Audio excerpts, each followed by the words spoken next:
We live in a world where people expect to only live 80 years or so, in which people treat their bodies as though they are disposable and temporary. We limit ourselves and our potential by thinking and acting in this manner.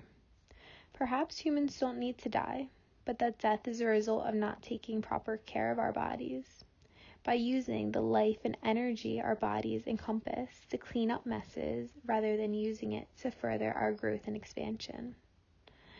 Is your mind open enough to fathom the idea that humans have the potential to be immortal?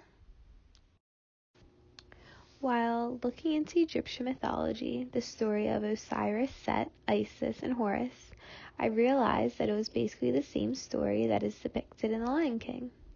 This isn't anything new. If you Google it, there's tons of articles on this correlation, but it was something that dawned on me, and I was very excited about this for 3 reasons. The story is very straightforward, in which it helps me better understand these ancient texts. These stories depict the universal cycle, and ironically, this was my favorite movie as a child. I would literally watch it over and over again.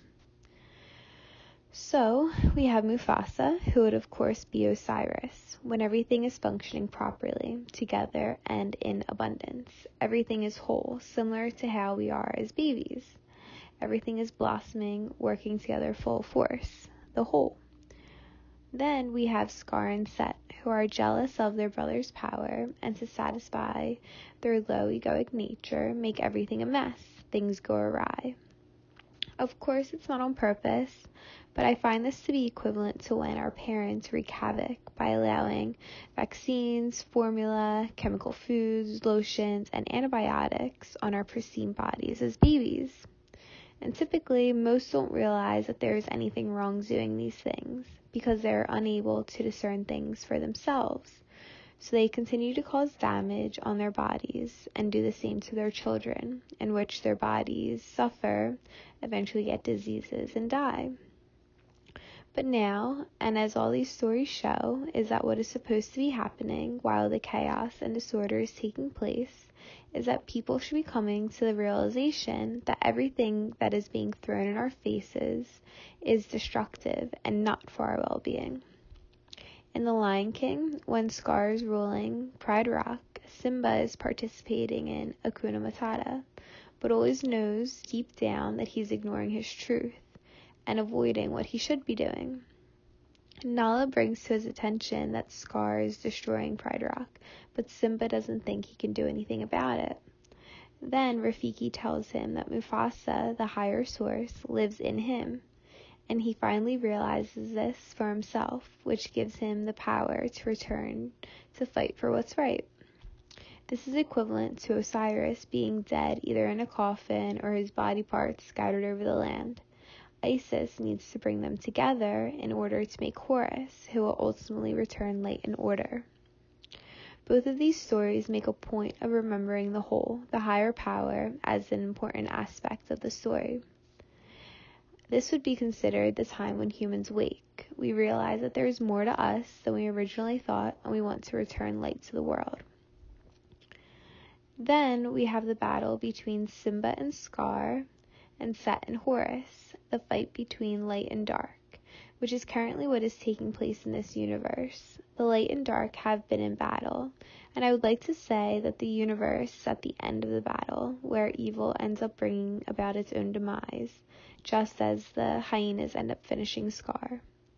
The Lion King beautifully depicts this ending scene of Pride Rock being dark and malnourished. But Simba takes his rightful place, and the light returns, and everything begins to regrow.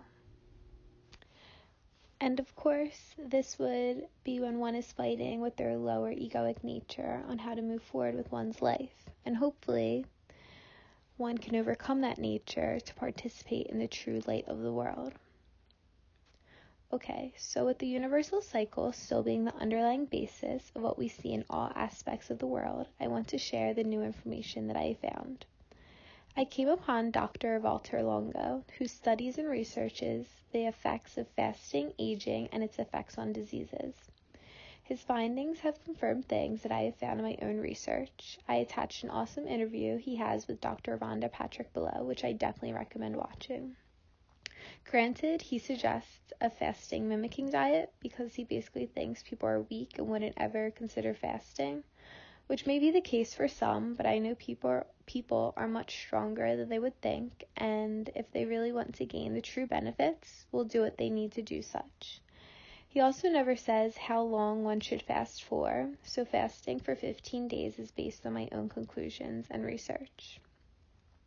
So my original thoughts and conclusions were concerned with the sun and heart not participating in the universal cycle, and I figured they should be, so I suggested fasting on the upward aspect of when the moon enters your opposing sun sign until it leaves your sun sign, thinking that this would be considered raising the chrism. Not eating brings about consciousness, and perhaps not having insulin and bile secreted, it would become concentrated and perhaps awaken brain cells.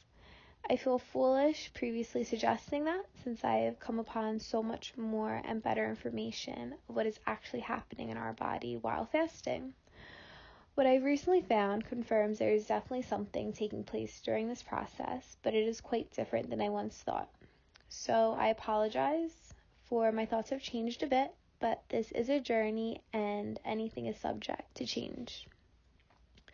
Now I am going to go through what Dr. Longo has brought to my attention about fasting.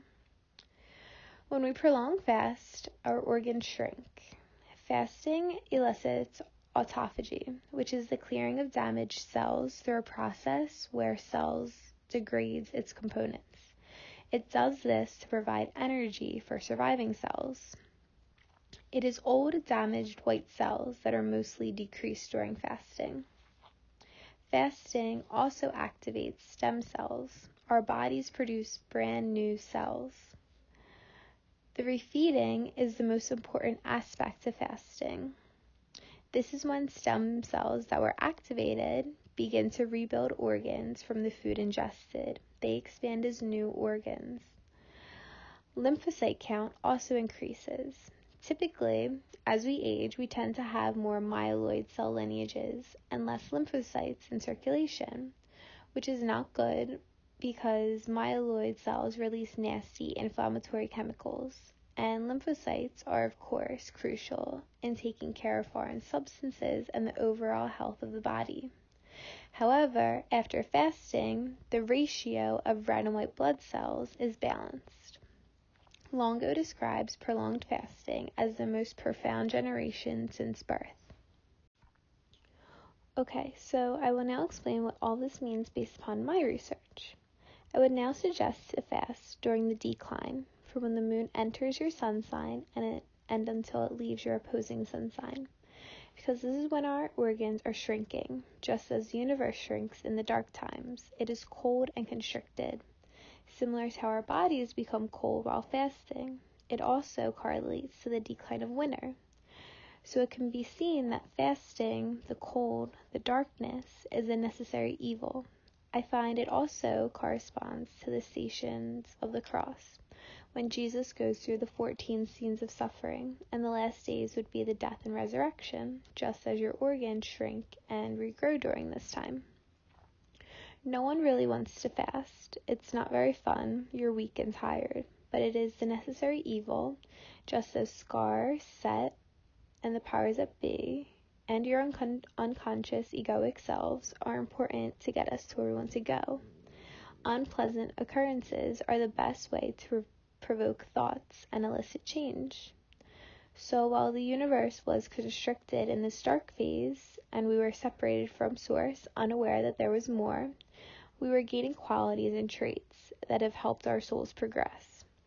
I find that the world is now giving people the opportunity to discern things for themselves, to acquire that trait. And although there are a good amount who are listening to themselves or realizing certain things are nonsense, there are still an insurmountable amount who still want to look externally for answers.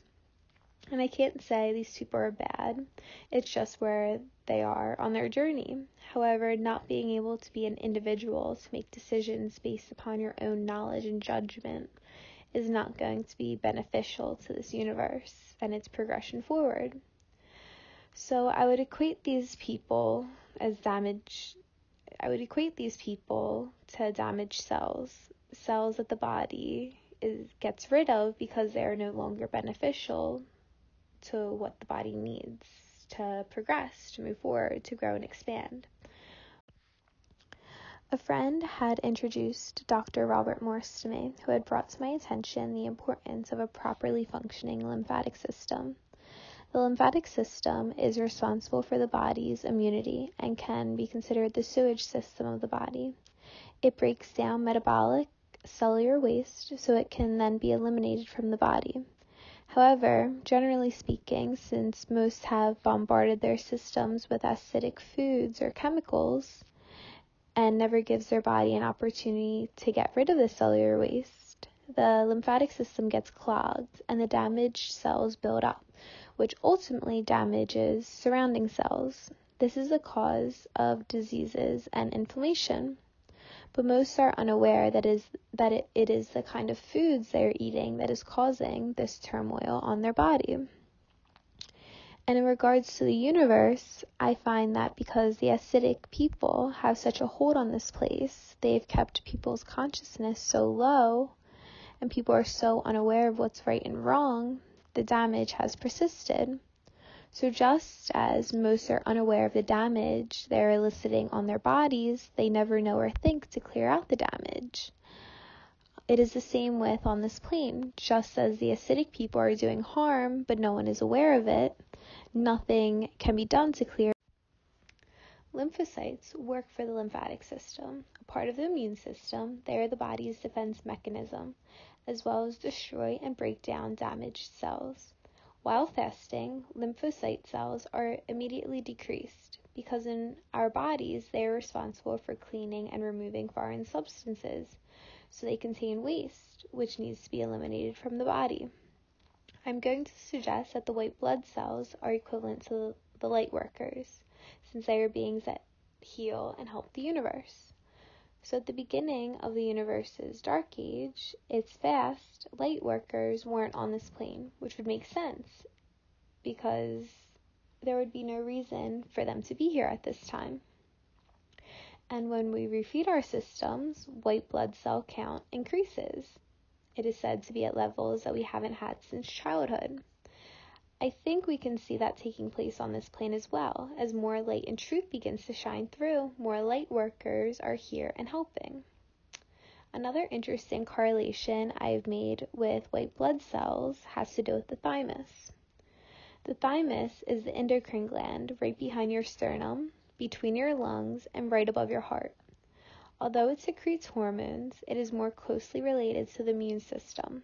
The thymus senses a foreign substance, in which thymosin will be secreted to tell immature T lymphocytes to come to the thymus to be trained. T lymphocytes are trained to respond immediately to destroy foreign substances, assist other white blood cells, or remember and regulate certain occurrences. T cells are a crucial aspect of the body's overall health. However, it is interesting to note that only 2% of T cells make it through training, and the other 98% recognize something as foreign, but are told they're wrong, and will then go through apoptosis. I find this bizarre, as well as the fact that the thymus begins involution at age 12, and it eventually stops training T cells altogether. It then begins to shrink and becomes replaced with fat.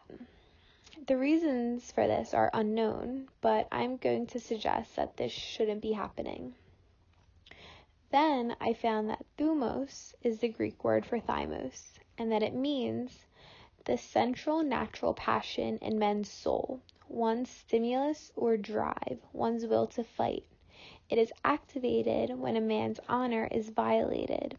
It is a man's drive to stand up for himself. When one's thumos isn't used, it becomes placid. The drive is lacking. One becomes content with mediocrity. So immediately I see a correlation to what the Greeks are saying and what the organ is doing. The thymus is fighting for what is right. developing T lymphocytes to protect the body from foreign substances. But throughout one's lifetime, it is bombarded with so many toxins and foreign substances. And I find that there is something else at play, since only 2% are making it through the training. But it is basically being told that it isn't doing the right thing, so it gives up. Exhausted and defeated from not being able to keep up with the turmoil, it loses its drive to fight for what's right and ultimately shrinks and is replaced with fat, which we directly see happening to humans as well. When kids are first born and in their young years, they have so much passion and drive. They have courage and a sense of righteous anger. They want to do and feel as they please, but more often than not, parents and adults are telling them no, or telling them what's right and wrong. They no longer think and do for themselves, but shrink that inner drive. They conform to society and surround themselves with material and comfort. This is a great exemplification of how intertwined the soul and the body are. They directly correlate to each other. I am also tempted to say that this is the purpose of vaccinations. The vaccines would initiate the thymus to make T cells for diseases that we never encounter, or perhaps they overwhelm the thymus so much that it crashes before it even gets a chance to fight. Nevertheless, T cell levels are actually increased after fasting. Before I continue, I also want to talk about the spleen, which is also a part of the lymphatic system. It is said the spleen is responsible for filtering the blood, removing damaged red blood cells. It is also a storehouse for cells, releasing them into the blood as necessary. Although it is commonly known that blood cells are produced by the bone marrow is actually where blood cells are stored and matured. The spleen, up until the 5th month of gestation, produces hematopoietic stem cells. The spleen never loses this capability, but it is too concerned with distress we place on the body for this to ever take place again. If you break down the word spleen in Latin, you actually get root or origin. It is then interesting to note that fasting activates stem cells. As I have mentioned in Man in the Image of the Cosmic Egg, the spleen correlates to the moon and the sign Cancer, the crab, which allocates to nature's power to reproduce, the formation of each corpuscle of the body. There is so much to be said about this sign and organ, but another quick, neat thing to note is stone crabs. People take one of their large claws and throw them back into the ocean because they will regrow the claw. Crabs have the ability to generate new cells to regrow. In regards to the moon being the recycling bin of souls, this correlates to the recycling it does of red blood cells. And if the spleen is constantly concerned with filtering damaged cells, recycling cells, and releasing red and white blood cells as needed, it doesn't make sense to make new cells that will also be damaged, which can correspond to the moon and what is taking place in that dimension. If they see that souls are coming back damaged instead of progressing, they probably stop sending new souls to Earth. So by looking at the thymus and the spleen, it is apparent that we are eliciting stress on the lymphatic system that is causing it to not function as it should. But there's more. The lymphatic system is all over the body. It consists of the tonsils, thymus, spleen, and lymph nodes. The system takes old damaged cells from the interstitial fluid into lymph nodes to be broken down by lymphocytes, which return it to the blood to be expelled by the lungs or the kidneys. However, to function properly, a diet of mostly alkaline foods should be ingested. But as we know, most people's diets are generally acidic, meaning that they eat meat, dairy products, grains, alcohol, coffee, etc. And since people are constantly loading these toxic foods in their body, as I previously said, their body is never given an opportunity to thoroughly filter out the damaged, unuseful cells.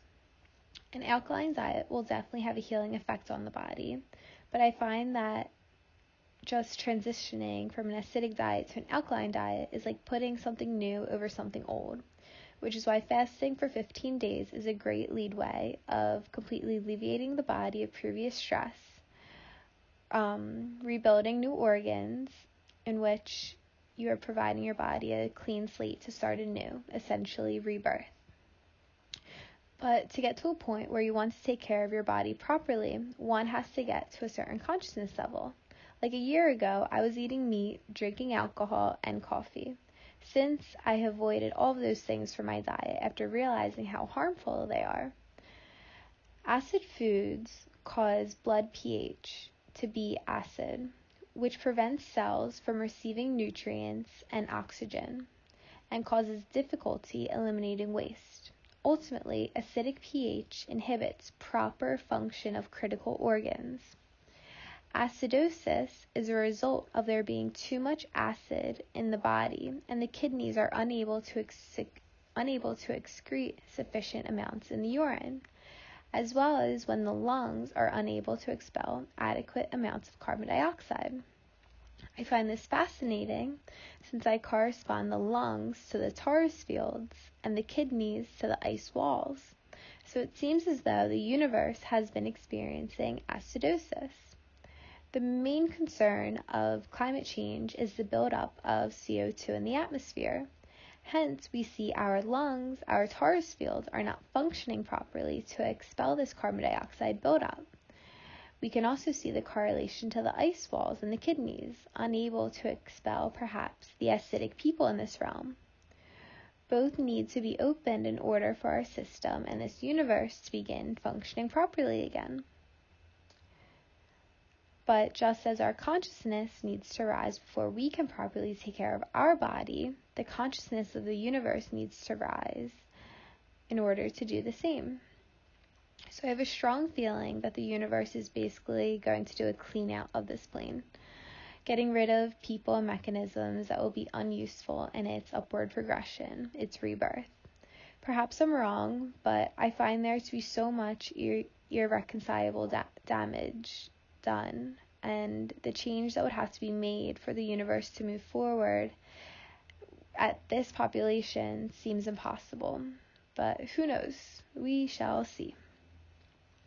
So we are currently transitioning from the Piscean age to the Aquarian age.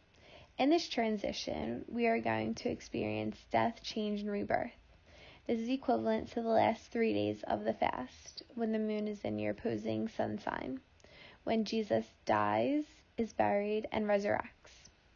The change from fasting to refeeding, from being suspended from knowledge and truth to being consumed in knowledge and truth, when your organs go from shrunken to begin expanding. This is the exciting part. We had a solar eclipse August 21st, 2017, signifying the beginning of the change, and we will have another April 8th, 2024. It is interesting to look at the paths of the eclipse. They cross each other in an X form. The letter X in Hebrew means samak or stomach, also correlating to Cancer and the moon. But it means cross, crucifixion, change, or transmutation, further signifying the importance of this time. This world is going to begin functioning properly again, opening up the Taurus fields and ice walls, getting rid of the acidic people causing damage on this plane. And after, we will be able to start a new design, a world meant for growth, health, learning, and well-being, just as our bodies are going to begin functioning properly again during this time, and will be ready to be taken care of properly. Okay, now I want to discuss the amazing pancreas and its role in all of this. The creator of all, the Virgin Mary, Virgo, Isis, Gaia, the bread of life. As I said, I find this to be the tree of knowledge of good and evil. I forgot to mention in my last video that the ducts that the digestive enzymes come from are called acinar cells. Acinus means berry or grape. This further exemplifies how Adam and Eve ate fruit from the tree of knowledge of good and evil. Anyway, the pancreas has different parts, one of those being the unikit process. It doesn't seem to have any distinct function, but unicatus in Latin means hook. So I immediately made the connection of Captain Hook and Peter Pan. In the movie, Hook is old, of course evil, and is constantly worried and being chased by the crocodile who represents time. Peter Pan is light and free, with no concerns, and of course not aging.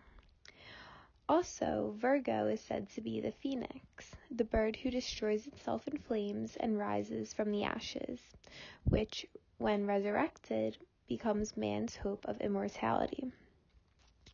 I find that this is directly telling us the capabilities of the pancreas. The pancreas has everything to do with digestive function, whether it is secreting insulin to bring raised blood sugar levels down from the food we just ate, releasing digestive enzymes so the food we ingest can properly be broken down and utilized, or it is releasing bicarbonate to neutralize acid from the stomach. It is apparent that the pancreas is affected by everything we eat. So not only is it constantly being utilized, but it is, interestingly enough, the only unencapsulated organ in the body, meaning that it can be easily affected by the internal environment of the body. So if one is constantly consuming acidic food, their body will then be an acidic environment, which I'm sure affects the pancreas and disrupts it from functioning properly. However, Dr. Longo has concluded that from fasting and refeeding, the cells in the pancreas are triggered to rebuild parts of the organ that were no longer functioning. So I find that this correlates to the idea of we can be like Captain Hook and eat acidic food that destroy the body, and we will age and eventually die, or we can be like Peter Pan, eat alkaline foods and ensure our body is properly taken care of, in which we won't age and potentially live forever. To further support this idea of immortality, a friend had sent me this picture, and I hadn't come across Lucifer in my research, so this led me into much new insight. Lucifer means bringer of light, light bearer. It is said to be the morning star in the form of Venus, which is given to those who overcome the world. Phosphorus also means light bringer and is a huge component of our DNA. Our spiritual energy would not exist without it. And of course, we can see clearly that Horus is a part of the word phosphorus. Isis, the pancreas, is able to give birth to Horus after she puts back together the pieces of Osiris's body, which would be seen as regenerating our body, making our body whole again. Phos in Latin means Bar Jesus. Bar Jesus is a sorcerer who in the Christian faith is said to be a threat, but probably because he destroys everything the religion is comprised on. From this, I think about Philosopher's Stone, used for rejuvenation and achieving immortality. The Philosopher's Stone is said to be gold, made from inexpensive metal. So this made me think of the bicarbonate secreted from the pancreas to neutralize acid from the stomach. It comes from duct cells, and duct in Latin means lead. Perhaps bicarbonate has a stronger capability if given the opportunity. We can also think about how it is said to be Mercury rising from Gaia. Mercury's symbol is the caduceus. This symbol is used for medicine, which is interesting because although medicine is supposed to heal, it seems to have the opposite effect and is used for alternative agendas. The word caduceus is derived from the word cado, meaning fall. I find that the caduceus symbolizes the pancreas, the rise and fall of man. The pole being the spine of the pancreatic duct, and the two ducts, the bile duct and the pancreatic duct, coming together as the wings. And they come together at the ampulla of Vater, the head of the Father. Mercury is also known to signify crossroads, as well as it rules trade, merchandise, and money. If continually laid up or restored, becomes an ever-increasing asset, which produces more than compound interest. But if the principal is drawn on constantly, no interest can accrue. The tree of knowledge of good and evil. So we can see also here how the pancreas can be used constantly for evil to neutralize acid, or for good to heal the body, perhaps after being concentrated during fasting. The caduceus is also associated with alchemy, wisdom, and is linked to the universal medicine, the azoth, which is said to be the supreme reason and absolute justice for the mind. It is mathematical and practical truth. For the body, it is the quintessence, which is a combination of gold and light. But going back to Horus, it is said one of his eyes is the sun and the other is the moon, which of course correlates to the androgynous sun in Revelation 12, and also directly corresponds to the pineal gland, because the known primary function of the gland is to produce melatonin, which is responsible for our circadian rhythm, night and day. It is activated by light. It is also interesting to note the phrase flowing with milk and honey. Both milk and honey are derived from mel, as well as you can look at milk and see the correlation to the moon, as well as honey and see the correlation to the sun. I find that it can also correspond to balance of the electrical and magnetic, a balance of our internal hormones, Hor being the sun and Mon being the moon, as well as the external sun and moon.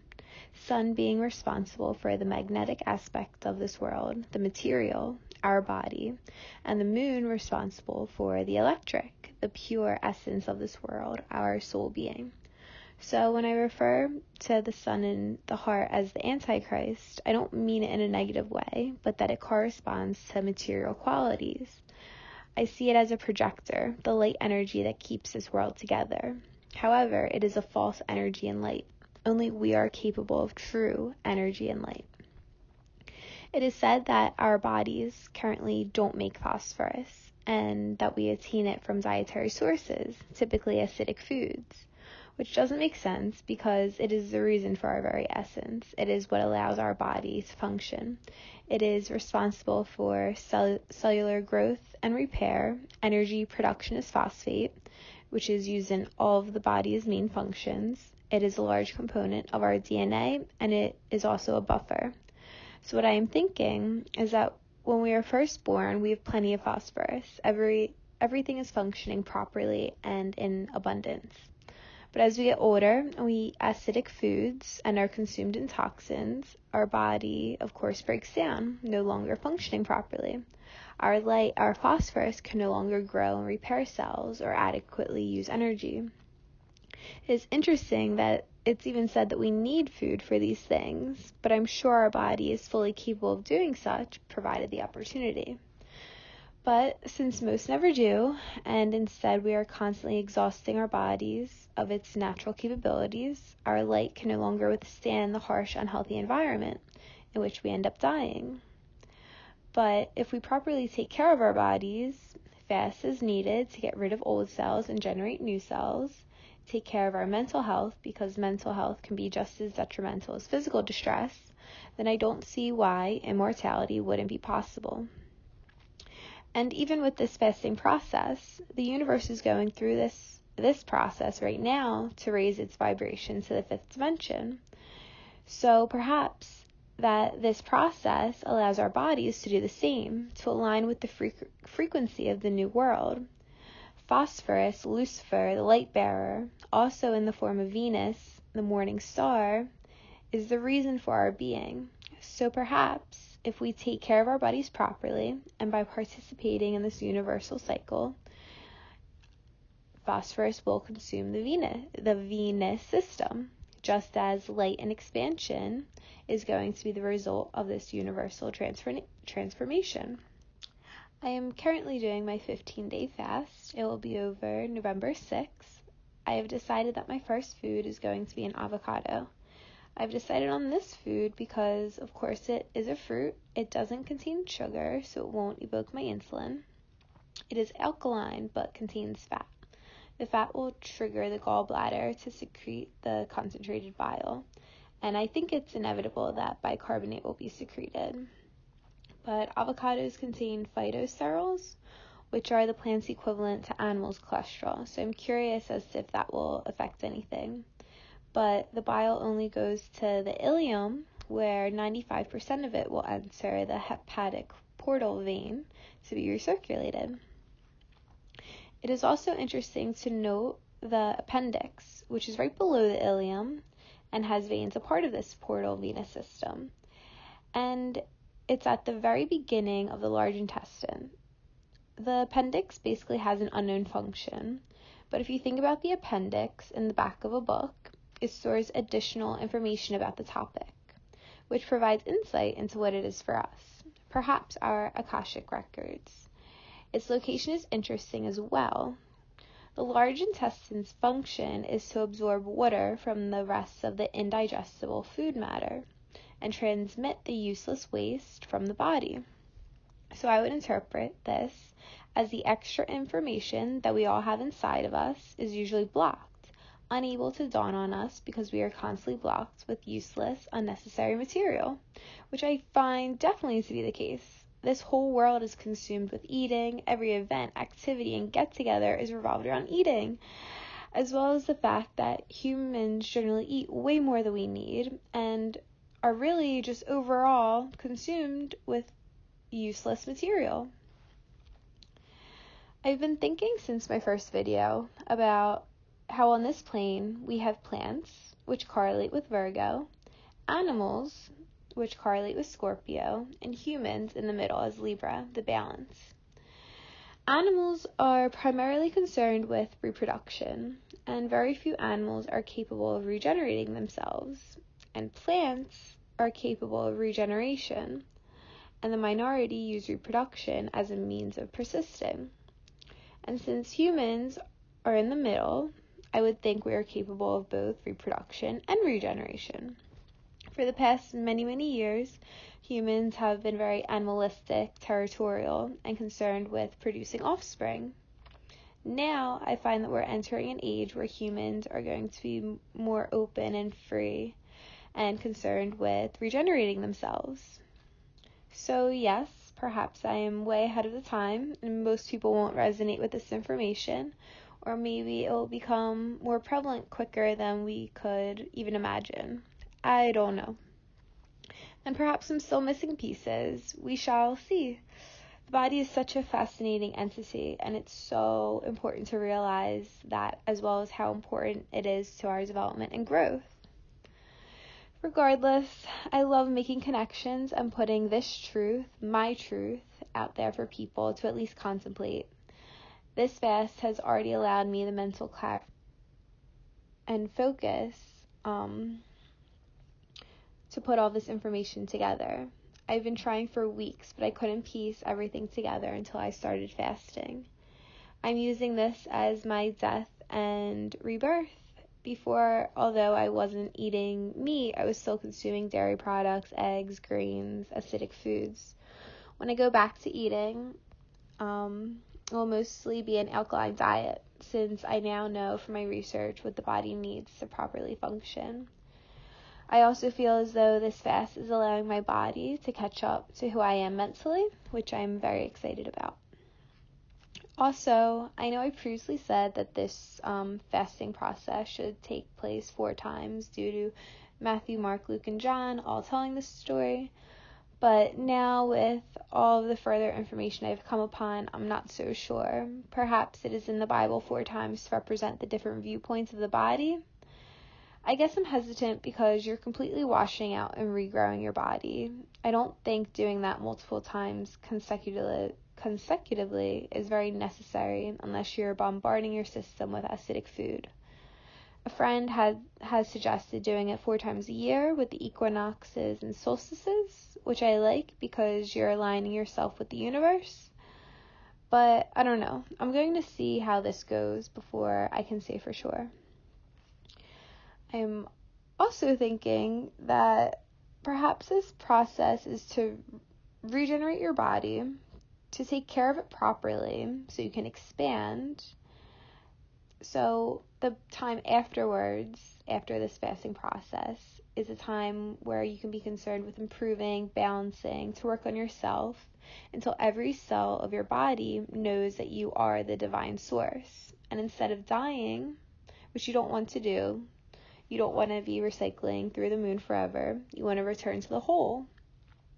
So I find that this also correlates to the New Testament layout, with the story of Jesus being at the beginning, and then there are stories in between, and the Revelation 12 is at the end, where the androgynous son, the balanced being, returns to the Father. So there's so many possibilities and ways to interpret all this information. Nevertheless, I do find fasting to be a crucial aspect to a healthy life, maybe a never-ending life. Acidic foods are what is impairing our bodies. Alkaline foods are essential. It is important also to be aware of what's alkaline forming, because foods have a different pH when metabolized. Like most soy and tofu products are acidic forming, whereas lemons and limes are alkaline forming. So definitely something to be aware of. Well, I hope you found this information interesting as well as helpful. This place is so magical and connected. It's really just a matter of realizing it. I want to get more comfortable with this whole speaking in front of the camera thing. I would like to share things that I've learned throughout my life that have helped me progress on this journey, as well as how I interpret certain things. So that's something I'll be working on within the next few weeks. Who knows what is going to happen in the upcoming years, but one thing is for certain: never stop, always continue to move forward. So thank you for watching. If you have any questions, don't hesitate to email me or comment. I would love feedback. And I also want to thank my friends who reached out. You definitely were a factor in helping me put all this information together.